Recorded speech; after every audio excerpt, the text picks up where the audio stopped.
કોઈના બાપની તાકાત છે કે ગુજરાતમાં કાયદો તોड़े। आम आदमी पार्टी ने कहा है कि ये जो नमाज के ताल्लुक से जो मसले होते हैं, अगर हमारी सरकार बनी तो हम किसी भी जगह पर नमाज पढ़ने से किसी को नहीं रोकेंगे। अरे मुंगेरी लाल के हसीन सपने। अस्सलाम वालेकुम वरहमतुल्लाहि वबरकातुहू। मेरी तमाम मुसलमानों से गुजारिश है कि इस मर्तबा हम आम आदमी पार्टी को वोट करें।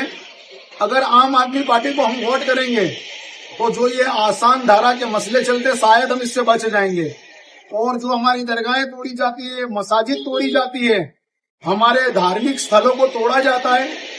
और ये नमाज के ताल्लुक से कि आम आदमी पार्टी ने कहा है कि ये जो नमाज के ताल्लुक से जो मसले होते हैं, अगर हमारी सरकार बनी तो हम किसी भी जगह पर नमाज पढ़ने से किसी को नहीं रोकेंगे। और ये आसान धारा का भी मसला खत्म हो सकता है। जो आज ये आसान धारा का मसला चलता है, हमारी दरगाहें तोड़ी जाती है, हमारे मदरसे तोड़े जाते हैं, तो अगर आम आदमी पार्टी की सरकार बनती है तो हम ये सारी चीजों से बच सकते हैं। तो इंशाअल्लाह हम कोशिश ये करें कि आम आदमी पार्टी को जिताया जाए और आम आदमी पार्टी के अंदर वोट किया जाए इंशाअल्लाह। હું હમણાં જોઈ રહ્યો હતો આવતા સોશિયલ મીડિયામાં મારતીએ રહેવાયું નહીં પછી એટલે મેં ઝીકી નાખ્યું। એમાં એક બે ઉમેદવારોના વિડીયો મેં જોયા।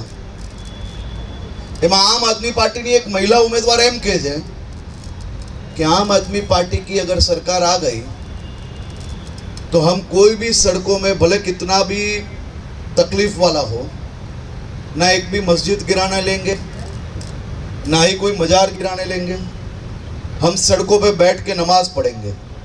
શું આ કાયદો આપણા બાપનો છે ભાઈ?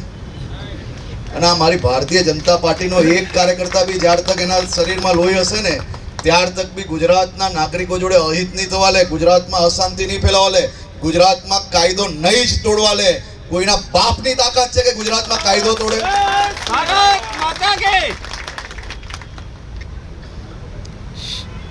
અમારી સરકાર બનશે, અમે આમ કરી નાખશો। અરે મુંગેરી લાલ કે હસીન સપને। તમે બધા સાંભળ્યો વિડીયો? હે, સપના જોયા કેવા છે? આ જ પ્રકારની તમામ અપડેટ જોવા માટે ન્યૂઝરૂમ ગુજરાતને લાઇક, શેર અને સબસ્ક્રાઇબ કરવાનું ભૂલતા નહીં।